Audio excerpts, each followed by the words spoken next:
Hello, Future Tribe. Welcome to another episode of the Future Tribe Show. I am Jermaine, And I'm Kelsey. and just like every week, we're going to be covering a bunch of news in the business, branding, WordPress, uh, marketing space. We've got a bunch of interesting things to talk to you about today, including a few links that are a bit more fun and informative rather than necessarily news, but we'll get to that in time. So, starting off with talking about the Way Forward machine. If you're familiar with the Way Back machine, this is an interesting take on a similar concept.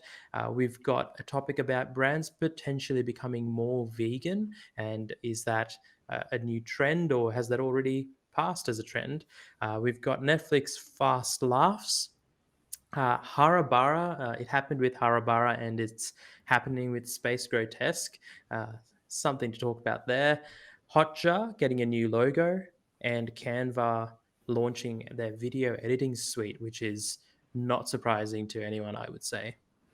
Yeah, we'll also be discussing a report that came out about just how much Australian advertisers wasted last quarter in terms of money.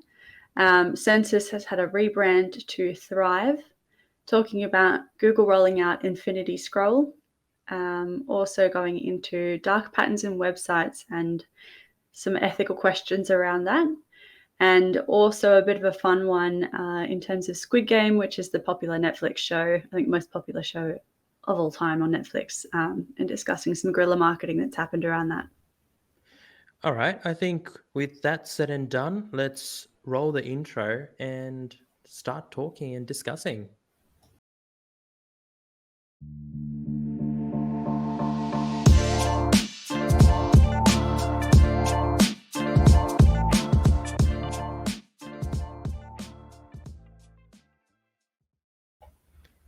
All right, so the first one, the Way Forward machine. Have you played around with this?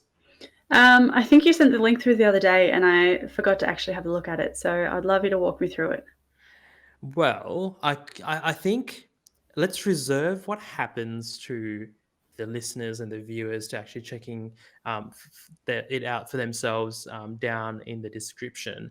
But essentially, it's part of from what I can tell, archive.org's mission of communicating about the free internet, and this has been an ongoing battle from, you know, internet service providers who throttle certain types of traffic to all sorts of different arguments that exist and have existed around the world. This is a exaggerated take on all that. I don't want to say too much. Check it out in your own time, simply because there are so many permutations of what that outcome is. The general message is that we should probably be looking at freedom on the internet, and how we handle that, and how we look at our leaders and politicians, and how we put pressure on them on how to act in terms of the internet. So not too much else to say there. It's like the Wayback Machine, but how it would be if you were looking into the future with a bit of a negative twist, or maybe an out of control government and law sort of approach. All right, I'll have Uh, to check that out after the podcast then. that's right. And so this one's the next thing that we want to talk about is something that you put in there, Kelsey. Yes. Brands becoming more vegan. Mhm. What do you want to talk about there? Yeah, so I came across this article. So Wagamama, which I don't think it's in Australia, but it's a UK chain, quite popular over there. They have released this ad which basically uses like a weird take on Godzilla and is sort of angry at the world and how polluted and things it is. And then it just ends on Wagamama saying 50% of our food is now vegan. And I just sort of started thinking about it as a, I guess, social commentary of brands jumping on this sort of vegan bandwagon. I think it's really awesome. But I was sort of wondering whether, are they early to the game? I sort of haven't seen too many brands really pushing the vegan side of things, and especially not 50% of their menu being vegan, or whether they're actually quite late to the game and, they're just starting to realize that it's important to a lot of people to have those kind of options. do you also think this definitely is a bigger topic than we can sort of unpack on one episode, let alone as a small part of one episode? But I always have the sinister sort of side of me makes me it's similar to the nab jab tab uh, or whole conversation about them jumping on board with promoting getting the jab or getting the COVID-19 vaccine. I wonder if this is just them trying to appeal to a certain demographic, or I mean, did Wagamama, do you know if they got rid of half the menu to replace it with vegan options, or did they just Mm. expand their menu? Yeah, so I'm not sure on that actually. I mean, I assume their menu would change somewhat periodically, but I've got no idea whether it's a case of taking out a lot of meat products and replacing it with vegan, or products that were already somewhat vegetarian and just making them more vegan. Um, Not 100% sure on that. But yeah, I think when it does come to brands like this, you do have to sort of question sometimes what the motive is. But also at the same time, these brands and these companies do have real people behind them, and they've got real people that do have different values, and sort of, they'd be asking internally, hey, can we do this? Let's get a vegan menu on. Let's do more things ethically.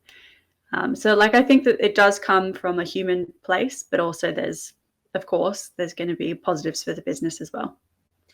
See, jumping on one of the comments there though, it's sort of this argument even you have about moving to electric vehicles and electric vehicles being better for the environment, depending on who you actually ask and depending on the research, who conducts the research.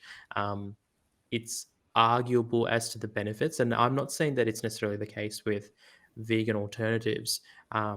And that's where and we talked about this last week about how in some industries it's just all about marketing. It's not really about a differentiated product. Like it's the same toilet paper, for example, that we talked about last episode, I think it was.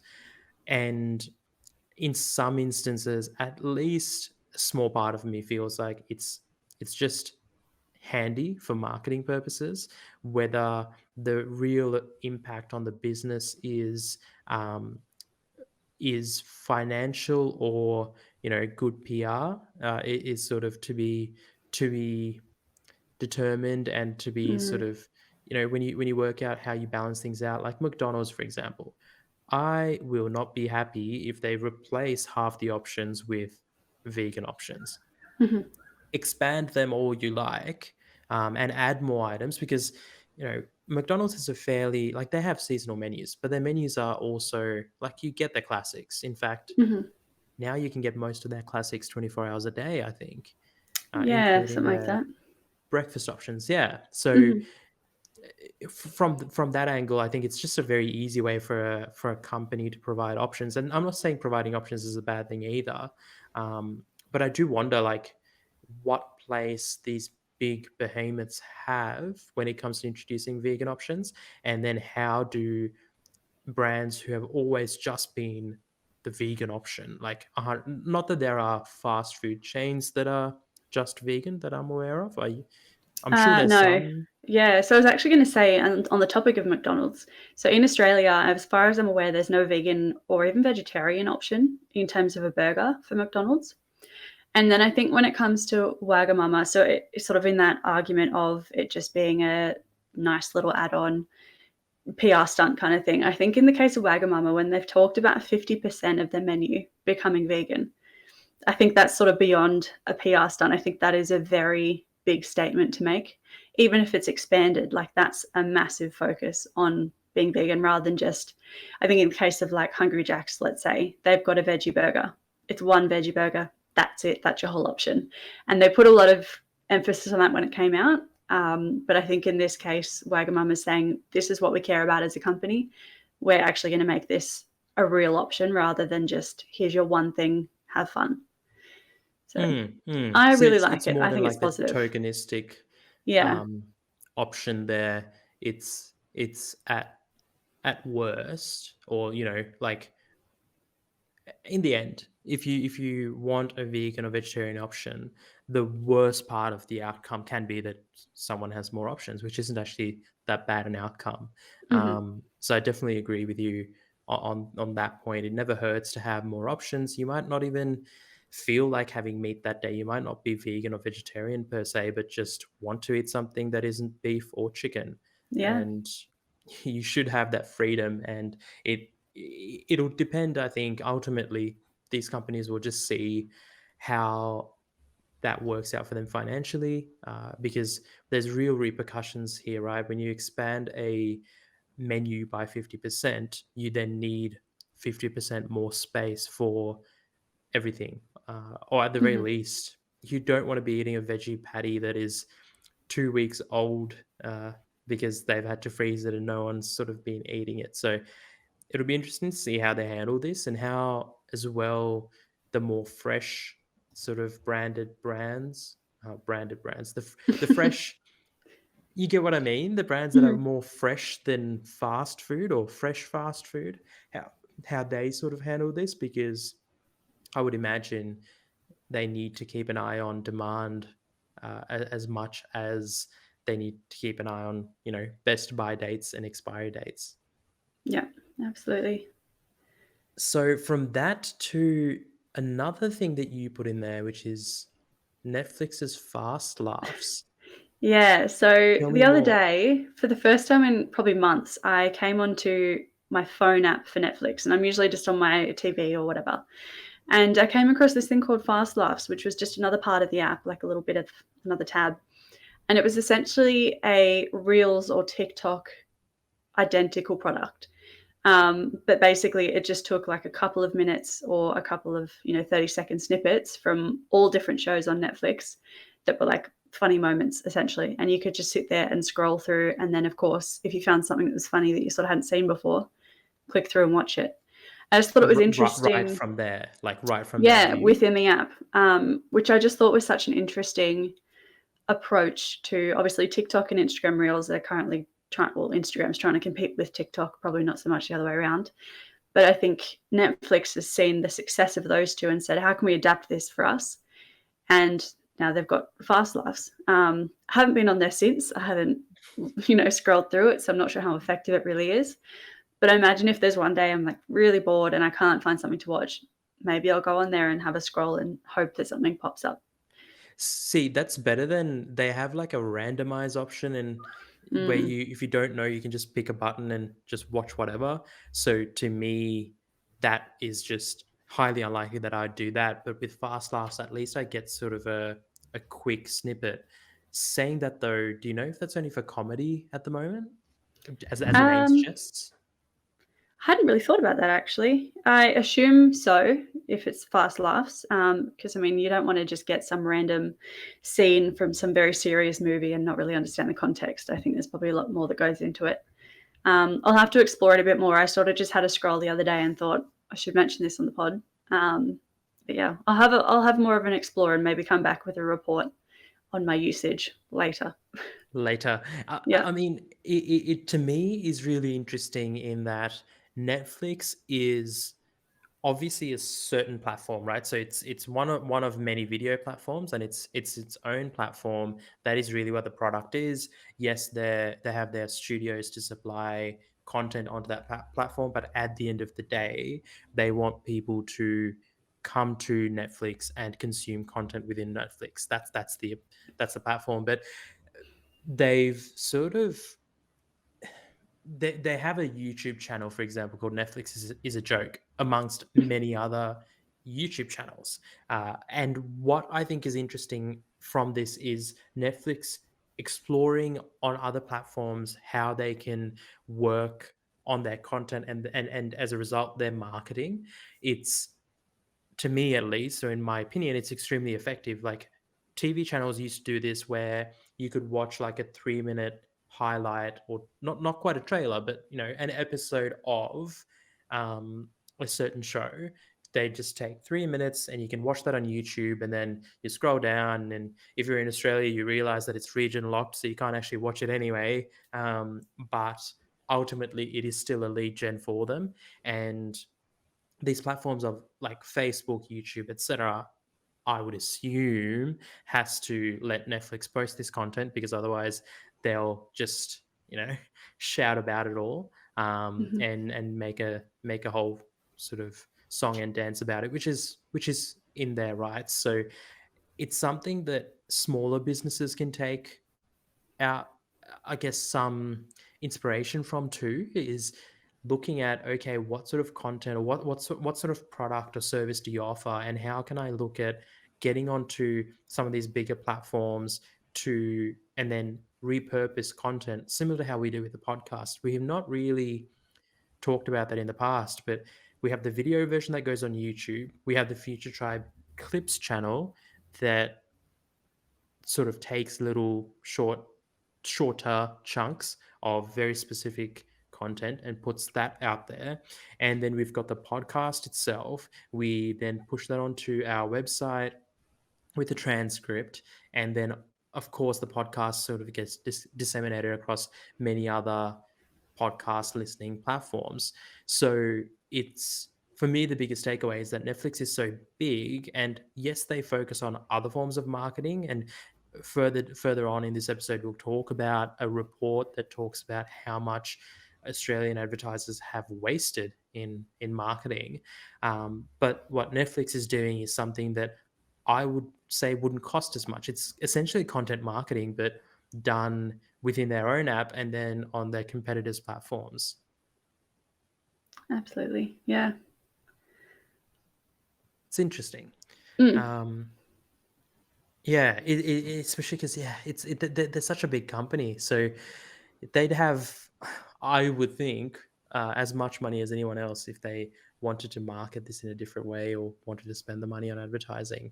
Um, but let's jump from that to something that would have sounded really confusing to, I mean, to you, Kelsey, to most Mm. listeners.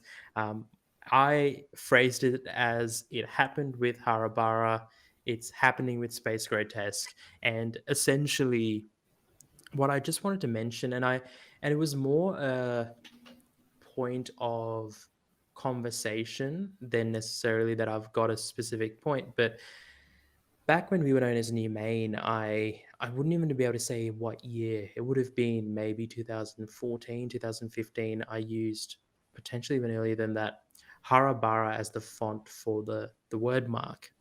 And a year or two later, it just started to be used on everything. In fact, I still see, and I forget the names of these big organizations, but I still see it used uh, on the logos or for the logos of big companies.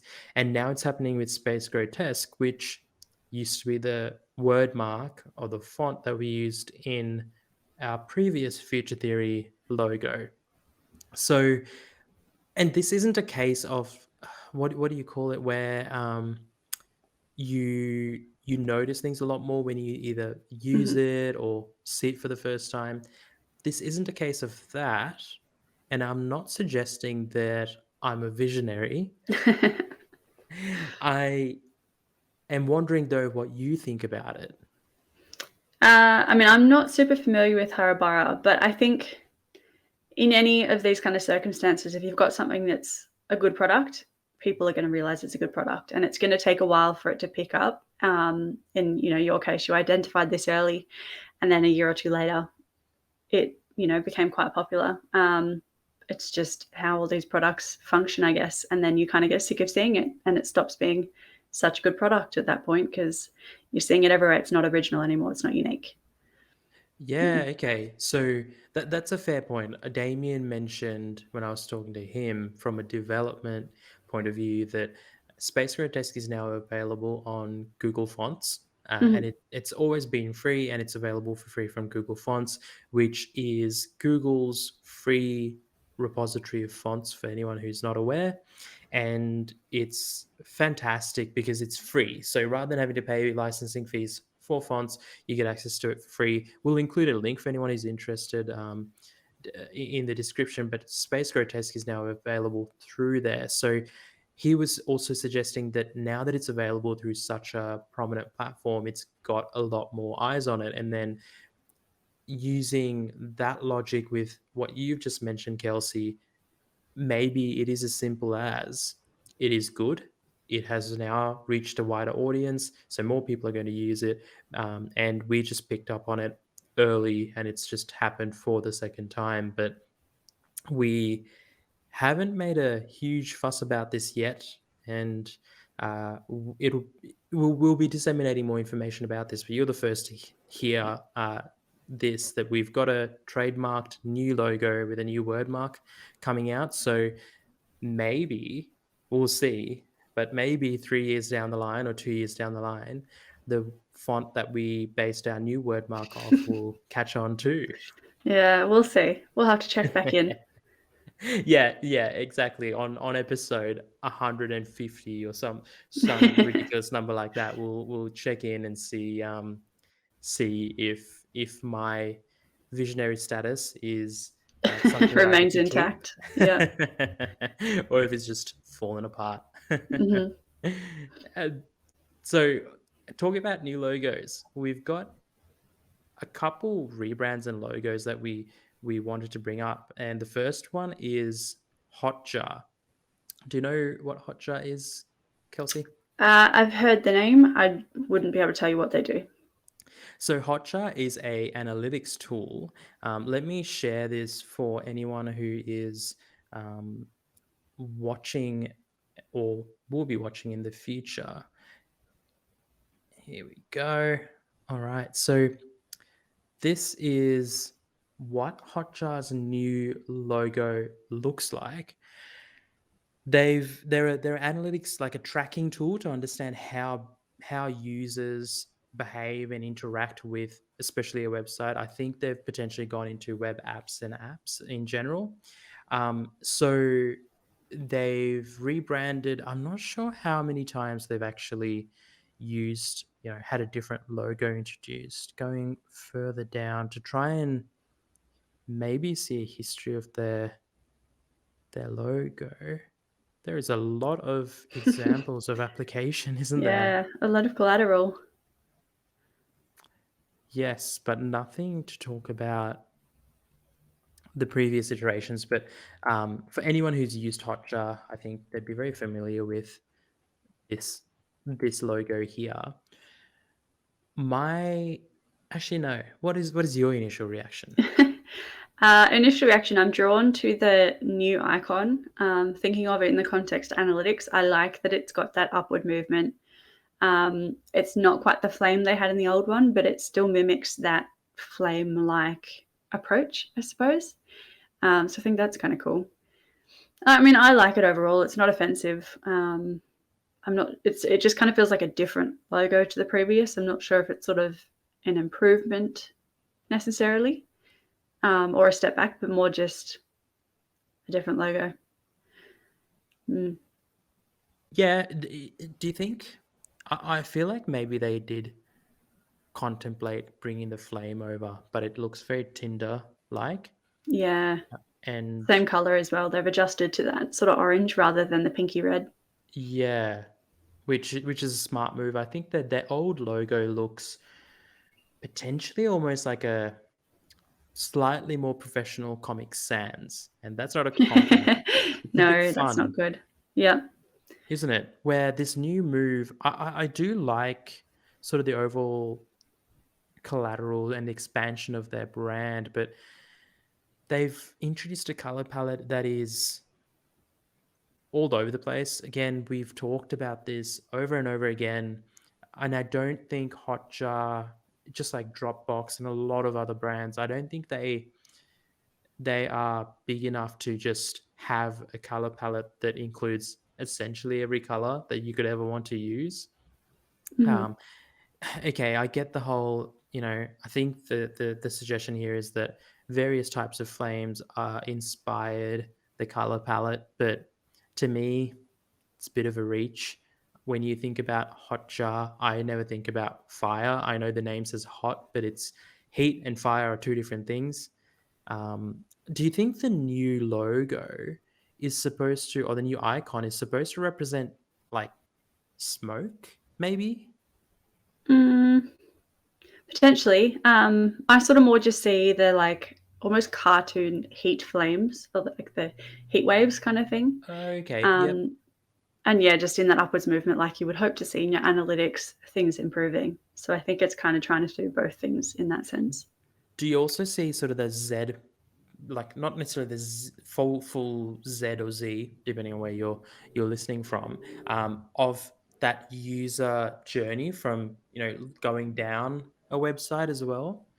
I sort of see that, and you sort of tracking. I know there's two iterations of it, but sort of tracking that further down. I do think that T looks awkward a little bit. Yeah, I was sort of thinking before when you were speaking that the T and J, they just sit kind of funny. Like the J is very skinny in between the T and the A almost. Yeah, it's a bit. th- I feel like they could have done a bit better um, in Mm. terms of the kerning there.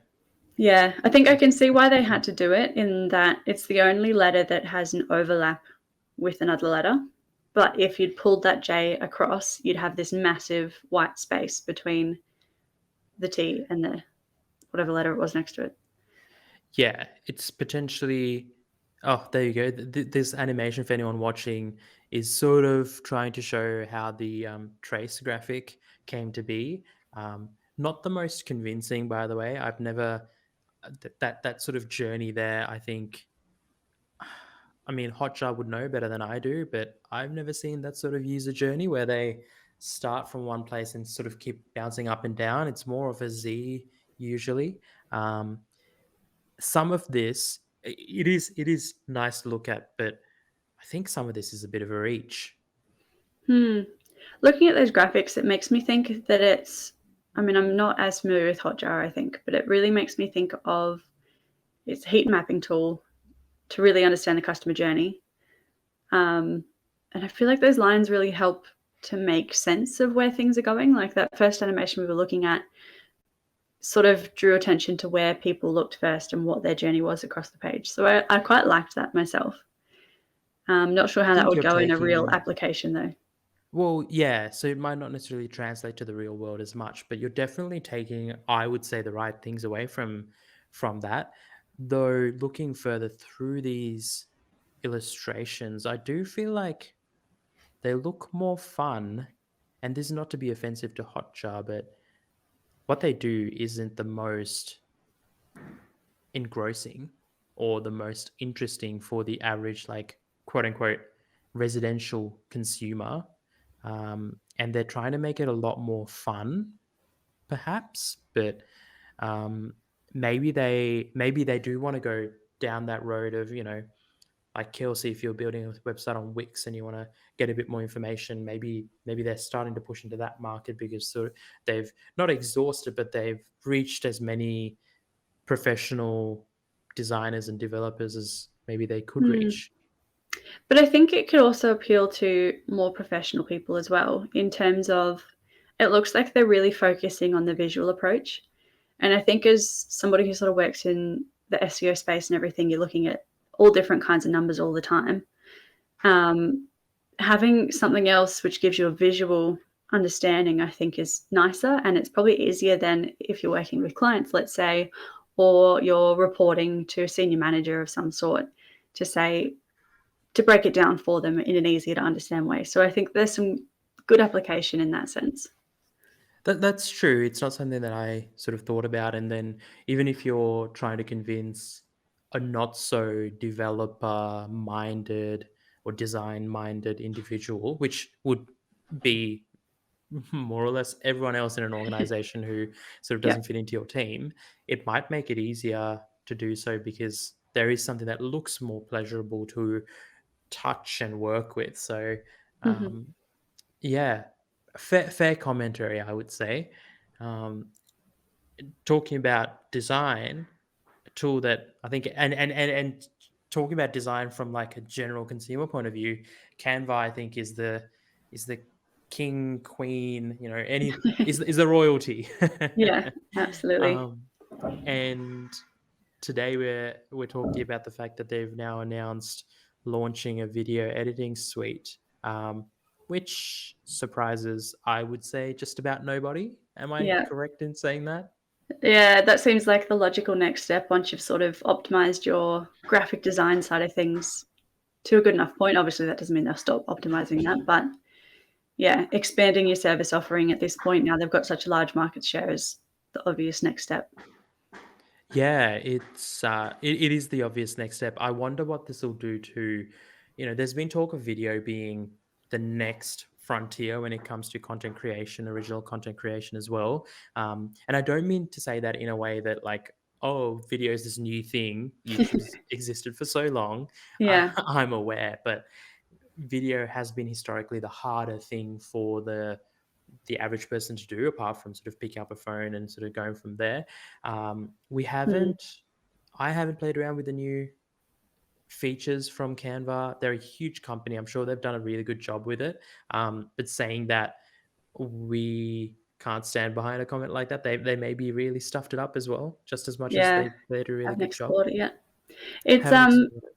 I was just thinking in terms of video creation, as you mentioned, it's not a new thing, but I think accessible video creation has not been there until recently. Like I think apps such as TikTok, let's say, who came out as a video app, but they introduced all these video creation features within the app, which made it really easy for people to actually make fun, engaging videos. Like even YouTube, for example, was a case of like, you've got to have your specialist suite of software elsewhere, get that created and put it up. In pretty much every other app that you've used, there wasn't really anything that was really dedicated to simple, quick video creation. So I think Canva's obviously identified places like TikTok and said, they're doing a great job. Let's get into the same market. Let's make this easy for people and be the sort of first to that part of it. Well, yeah, you sort of think about even Instagram and what Instagram did to change how people edited images. It's not that Mm-hmm. image editing didn't exist, but until a certain point, Photoshop was almost the only way, or Lightroom were the only ways to edit and work on images, until Instagram made it something you could just carry in your pocket. And I don't feel like that's happened yet in the video space, which is Yeah. where you're sort of saying Canva's coming in, and I wholeheartedly agree, because TikTok and Instagram video, though they're good, but they don't really let you produce video. They let you, well, not to a high degree. They let you produce video to the sense that you can trim things down and cut things down, but not to a more robust degree. So maybe this is that software to do it, and that's Mm-hmm. the next frontier for them. Yeah. Talking about all this video, we mentioned obviously at the top of our conversation about at the top of the episode, about Aussie advertisers wasting $54 million on digital media campaigns last quarter, uh, which is a huge, huge number. Mm-hmm. Does it surprise you? I haven't really ever looked into the numbers. Like I would be interested to know what the comparison is from quarter to quarter. And I would also be interested to know sort of the background of how it was wasted, whether it was COVID related or something else, sort of what went into that number. Like it's a massive number, of course, but it's a massive number in the context that we're used to thinking as a consumer in the space of, national funding and budgets and blah, blah, blah. It's a fair bit, but I don't know if it's It's that crazy. nearly 40% of the digital marketing spend that Mm, was wasted. So I get your point. Now that we can see it in context, 40% wasted, and that's auditing 67 brands across industries like pharmaceutical, real estate, finance, and so on and so forth, including ASX listed or stock listed public companies and private companies as well, with mm, budgets from 500,000 to 27 million. Another interesting thing that they found out of this was that the retail sector was the worst for ad spend wastage, wasting over $15 million in the quarter. And then real estate at 10 mil, insurance at 8 mil, pharmaceuticals at 5 mil, and then education. mhm. I am a little surprised that there's no banking in there, but I guess insurance is pseudo banking, real estate is kind of banking as well. So maybe the banking sector gets in there in that way. Yeah. There's also a breakdown of the worst digital channels. Mm. So keeping the 54 million in mind, about half of that was wasted on Facebook, so 25 million, followed by Google at 20 million, Bing at 8 million, and LinkedIn at 4 million. Um, that is those are big numbers. Yeah. It keeps making me think about whether COVID has had the impact on this. Like, are these brands wasting money because they're needing to adjust their marketing strategy? Previously, they've got sort of proven techniques and they know it works and everything. All of a sudden, adjusting to COVID and saying, let's take some risks. Let's try this new approach. Hasn't worked. Wasted. Is that where that's coming from? Is it that far off what it would usually be? I'm not sure. Yeah, I think again we look at it in isolation, and I haven't sort of looked into what the normal wastage numbers are like, but it doesn't surprise me at the same time that Facebook is where a lot of funding is wasted. I think Facebook, a lot of people, a lot of clients, even of ours, have told us of all their stories about how useless Facebook is. Um, Facebook, I mean, most platforms nowadays take a certain critical mass for it to be worth it. Um, until you get to that critical mass, it's not that it's pointless, but you don't see the return that you think you would. The next being Google. I think Google have been very pressuring in how they try and sell you on Google Ads over the last few years. That it used to be something that you needed to really know how to do Google Ads to get on board and start advertising on Google. But nowadays there's I forget what they call it because I always switch out of that view into like the expert mode. But I think it's called maybe Google Ads Express, where they try and make it really easy for you to just spend money. And we have so many clients who actually um, go down that road. They end up just spending and advertising through Google Ads, and some of them get results, some of them don't. They usually come to us and sort of say, this hasn't been working, or Jermaine, should we be doing Google Ads? Which is hard to answer with a simple yes or no, because it always has to be, it depends really. um, but again, I think all this comes back to the reasoning as to why I'm a huge fan of content marketing, even talking about Netflix before, about the fact that the beauty with those sorts of approaches is that, yes, you can't reach necessarily new audiences, in that you can't reach people who aren't looking for a solution that you're offering, but you can reach, especially important for small businesses, you can reach audiences that are looking for the specific thing that you're working on. And content marketing is something that I'm a huge fan of, something that you were aware of. You were asked about that when you applied for the job, because it is really a fantastic approach, content and inbound marketing. So to me, just I think regardless of COVID, and I totally get what you're talking about there, because it could be that they had these commitments for TV ads, for example, and people just didn't have the money, or there are certain things that I wouldn't want to just buy online that I'd want to buy and try out in person, like clothing. So it's not Mhm. surprising the retail sector struggled. But at the same time, it's kind of it's kind of sad that 50 million plus was just thrown away and could have been Yeah, used just for down the drain. so much more, just down Yeah. the drain. Um, talking about companies that waste money. I don't hate or well, I dislike census. You know who census are? Look, I'm not going to lie. Every time I see it, it just makes me think of the Australian census, which I know has different spelling, but The that's Australian always, census? as in the report they do every few years to make sure, like, the Oh, population of the Australia. census. Yes. That's what I always think of, and then I just get confused between the two. Right, maybe that's where that name was inspired from. I mean, it's definitely different spelling. Certainly different spelling, but I wonder. So census is who owns or did the yellow pages and the white pages. Um, That's right. yeah, so they actually have a 141-year history. Who knew? Um, Census was only sort of started being used as a name apparently 19 years ago. But yeah, they can, part of their history can be traced back to something like 1880, which is quite crazy. That's when the white pages launched. So I wanted to bring up the fact that they rebranded to Thrive, more so to talk about the fact that we've lost another Aussie company being bought by an American company. It was acquired by Thrive in the US for $260 million in March.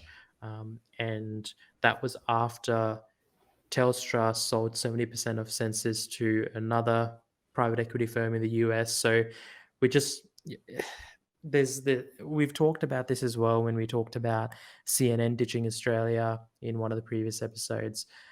The fact that there are American companies, and it's not, nationalistic or patriotic, it's just the concerns around international organizations being able to manipulate such a, or at least control such a significant thing, a significant business, a significant asset in Australia. And that affects the marketing space as well. Absolutely. I have to say the one thing that's bugging me looking at this is it's spelled THRYV. I can deal with the Y. I just feel like there should be an E on the end of that if they're going to go with the traditional like word thrive. And it's honestly just bugging me. Like I don't like looking at it. I It's very think we're nitpicky, but also, well, I don't, I think we're being nice to them by pronouncing it Thrive as well. I think I wouldn't be surprised if someone sees that and goes Thriv because it doesn't have the E. So yeah, it does have sort of that harsh finish. Um, I think, yeah, there's just so many things that are wrong with this, but at the same time, it's a private company. So what can we do? We just have to yeah, deal with it. But it'll be interesting moving forward because Telstra themselves offer services that compete with what we do, for example, in terms of digital marketing and web development. Census used to. I'm not sure if they still do. So there are a lot of really big players now investing into this area because it is so important.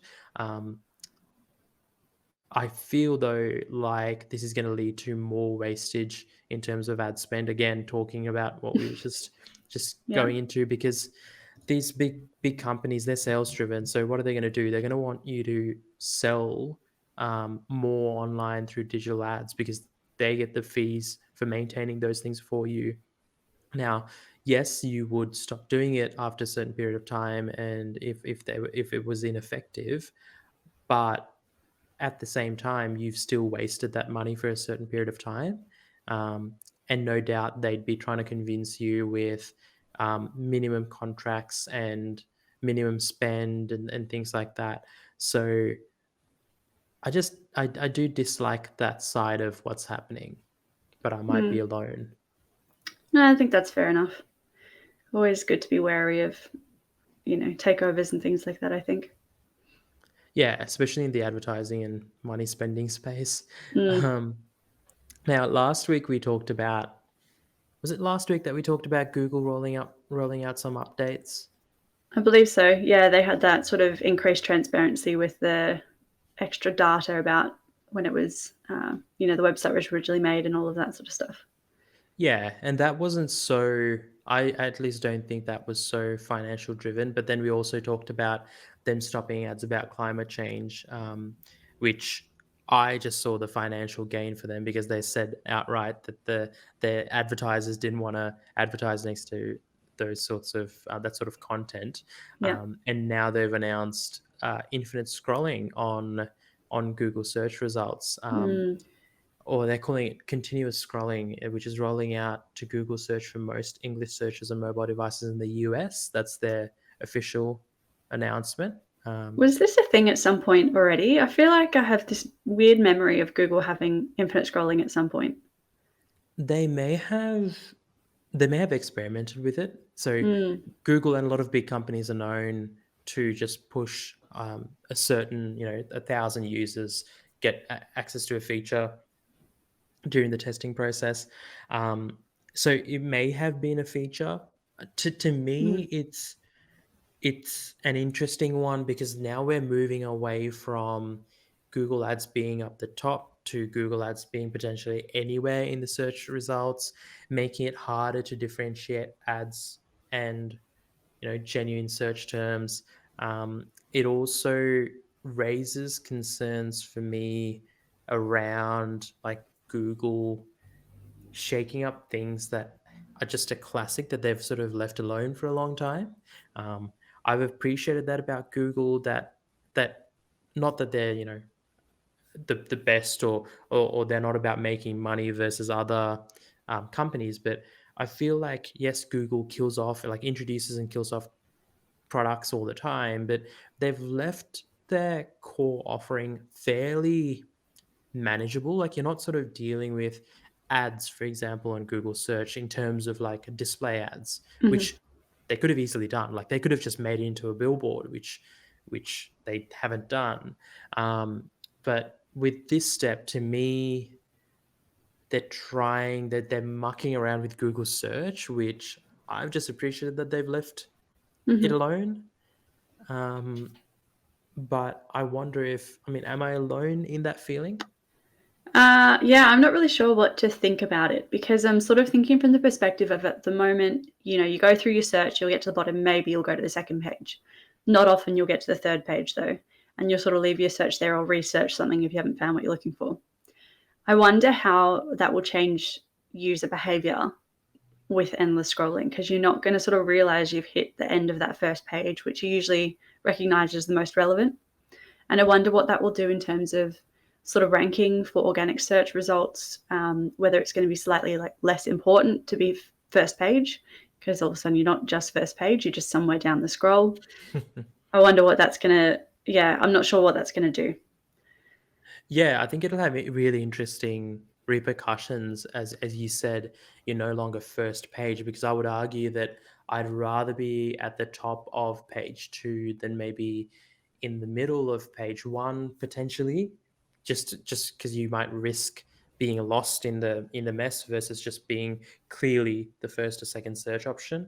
Um, I can't help but think that, yeah, they've done it for a financial reason, similar Mm, to when Facebook moved to the non chronological news feed. It just yeah. suddenly opens up the canvas from being X amount of search items, and then we've got to go to another page to, hey, we can do whatever we want, and we can show whatever we want, and can take Hmm.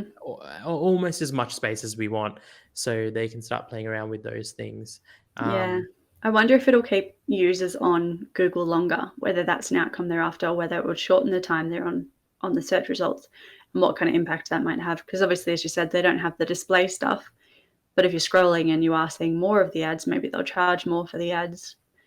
Well, I don't also, know. how many times? Well, it's called like with TikTok, you infinitely scroll, You right? And don't that's what realize you don't have a marker. That's the exactly, thing. Mm, exactly. I think there are huge business pros as to why Google would want to do what they're doing, and basically all of that is potentially negative, and that we might find ourselves just scrolling through Google search results forever, which is a yeah. weird place to think that we could get to or be. But we shall wait and see, because Google are Google are one company that is happy to launch something and then cull it if it doesn't work, and they Mhm. change Google search all the time, like on a weekly or daily basis. So, um, talking about negative stuff, you put this one in about dark Yeah. patterns in websites. Yeah, it was an Um, article I came across earlier this morning, and it was a term I hadn't heard before, and it sort of touches on actually a few of the things we've discussed today in this podcast. So it's basically a thing called dark patterns, and it's where websites will essentially manipulate users to make a decision that they maybe wouldn't make otherwise. And I was sort of reading through this article, and I was like, yeah, this it doesn't sound super ethical. Some of these approaches that websites are using, but then I also started to think about at what point is it marketing and convincing somebody to do something versus unethical manipulation? Like, where does that line actually start or end? I also just want to jump in and say you said unethical manipulation. I think Or marketing manipulation could is be exactly. I think marketing is then ethical manipulation. So true. um, it's a it's hard Mm. to draw that line. Yeah, and I mean, studying at uni, for example, we did a course or unit called consumer psychology, and that's a part of marketing, and that's really like obviously there was a lot of ethical considerations we were taught in that, but at the same time, it's understanding how certain colors or putting stickers on the ground or playing certain music will influence a person's behavior and decisions. And just that in itself, you do have so many ethical things that could come up on that.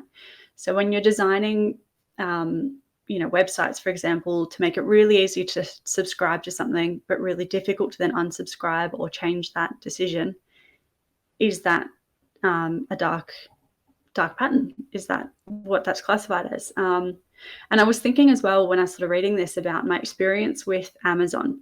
So I think I was trying to get one product and I thought, look, let's just sign up for the free trial of Amazon Prime and then I'll unsubscribe.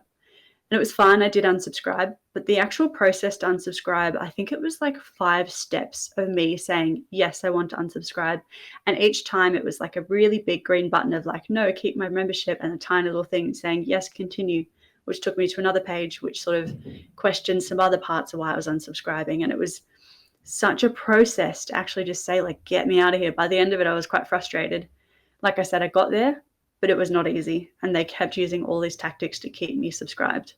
And you have to be very alert throughout that process because, like you Yeah. said, the things that catch your eye are what's a desirable outcome for Amazon itself, and not for you as the user. Despite you starting the unsubscribe or cancellation flow, Mhm. and they know well and truly that you just want to, be done with this. I Yeah. do wonder if there'll be a law about it. You know how emails, for example, have to have an unsubscribe down the bottom? Yep. Although there's still a lot that don't, which I have come across, and it's very frustrating. I mean, this Mm, particular article, so it's talking about dark patterns in New Zealand, and basically raising the question of whether it needs to start being regulated. Um, so it does start talking about like privacy acts and things like that. So I think that this particular person's come across some, I guess, information, and they've started to have that conversation, which I think is quite important. Um, and yeah, it'll be interesting to see, I guess, what happens with it, because I think the internet space traditionally has been quite unregulated. And then as all these different things are popping up, there's starting to be more regulation, particularly here in Australia when it comes to like news and things, as we've discussed in the past. yeah, yeah. So it'll be very interesting to see how governments and things can have an impact on this, or whether it will be a consumer push to say, stop treating me like this kind of thing, or what will happen with it. Because this is the first I've come across this concept. I hadn't really thought about it that much, but it's a It's really the good first point. I've heard of it as well, but Microsoft does it in Windows, and I've Hmm. updated to Windows 11, and I am yet to find an easy way, for example, to set Chrome as my default browser instead of Edge, because it used to be you can just go switch it from, one to the other, and now you actually get the default option is that they give you a bunch of extensions. So you have to like go in and say .html doesn't open in Edge, opens in Chrome, and so on and so forth. And you have like, at least on my screen, I had something like 15 different options, and I just wasn't willing to sit there changing each and every single one. Yeah, and you're somebody that's in the space, so you're familiar with it as well. Take somebody who's not familiar, how would they get around that? And all Well, of a and sudden, they might have particular advertising or something that's coming through Edge, and a whole different exactly. thing. We launched a website last week to for an organization that has, you know they get thousands, into the tens of thousands of visitors, and it's been an interesting experience because every time we launch we get almost a slightly different demographic, and we get some feedback from that demographic. And what we found here was that they this they had users who are sort of that age group that didn't necessarily that they had Chrome. Like, we got a screenshot of one error that they were facing, and they had Chrome, but they were using Internet Explorer, despite like right next to Internet Explorer, the taskbar had the Chrome icon, but they just didn't know to use it, because even if you download Chrome, Microsoft's so good at forcing you to, well, in this case, this computer was so old that it still had Internet Explorer, let alone Edge. And even if you update to Windows 11, you've got Edge trying to just, sneak into every single corner. So it's it's a terminology. The dark patterns sort of terminology is something that I haven't heard before, but it's well and truly existent and um, concerning as well. But um, from what I've seen, like you've said, there's been less regulation around the space, less regulation around technology in the past. So maybe it'll be sort of put a stop too soon. But it does remind me of whether the tech space is to an extent like F1 racing, where there are rules, and the winner to win has to push the rules to the Mhm. point at which you know the organized it has to then be banned for the next season. And is technology getting to that sort of point where Yeah, it's definitely reactive kind of regulation. And it has to be, because until these sort of developers and things come up with these new concepts and adjust rules that don't exist, there can't be rules in place. Because the people that are, putting those regulations in, they can't anticipate all of that sort of stuff. Mm. exactly. I this episode's been a little bit pessimistic, I want to say. It has been. There's kind of we've got a fun one though, which I wanted to sort of mention to finish off with. Which, if you haven't seen Squid Game, go watch it. I assume pretty much everyone has seen Squid Game at this point. Yeah, what Um, is it? It got 111 million views or some crazy number like that. So yeah, I would say, yeah, if you're I think listening to this, Netflix's Chancellor, most popular series of all time, and stream it's only ever. been out for a couple of weeks, I think. So it took off. But there was a guerrilla marketing campaign that came out. I can't remember which country it was in, but it was basically a debt company that helps people get out of debt. And they just got the printouts of the cards that have, the circle, triangle, and square, the little business cards that they slip under the door at Squid Game. And they just started slipping those into doors of people that had debt, just to basically say, you could be in this kind of situation. Obviously, it's a bit scary and dystopian and everything. But I just thought it was a really cool little marketing campaign, really creative. I think that they sort of thought it out quite carefully without it being terrifying to people. Because I think on the back of the card, obviously, they got information about it and who to contact and things. I just thought it was a cool campaign that I wanted to give a shout out to. It was, conducted by a debt app called Relief, who was trying to get the word out about the dangers of credit card debt, and about 10,000 people received those cards in the New York and Miami sort of geographical regions. Their point was that credit card debt in America is not far off $1 trillion. So $930 billion of credit card debt in the Gosh. US. So they were trying to get the word out.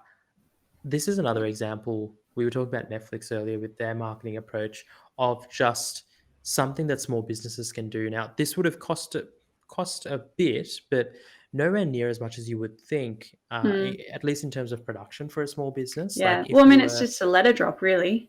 It's just a exactly, small and all of business it is card small slipped under a business door. cards. Yeah. Yeah. And you can get Yeah. those business card sort of costs down to cents, if not fractions of cents, especially at Absolutely. a scale of 10,000. Yeah. I love it. Yeah, and I think in this case, it's a really good example of knowing your audience as well. So it sort of mentions in this article that Millennial and Gen Z have the highest rates of credit card debt. And I think that's probably American numbers, but it's probably true across a lot of countries. And of course, At least Squid the Game and Western world too. Netflix. Yeah, Squid Game and Netflix really is Gen Z millennial audience as their primary. So that's really understanding that audience and knowing who to target and how to target them in the best way. And timely as well, which is always very important, keeping it topical. Oh, if you can hit that, essentially trifecta of audience relevance and timeliness, I would say you're just killing it. Is that a pun? We're talking about Squid Game. Let's not ruin anything for the single person listening to this episode who hasn't watched Squid Game. Yeah, I mean, by now you've surely seen the spoilers, so we're probably not revealing anything new. That's true. If you haven't watched it, go check it out. I think there are some interesting questions that Squid Game's raising in terms of like people who are like watching it, because it's quite a gory, gruesome show to watch. But Hmm. that's that's one for another episode if it gets out of control. Because yeah, I've just heard about minors consuming and watching Squid Game, which is yeah a conversation for another time. I think on that note, we'll Yeah. end this episode. Thanks for listening. Links, as always, down in the description, and we will catch you on the next one. Yeah. Catch you later.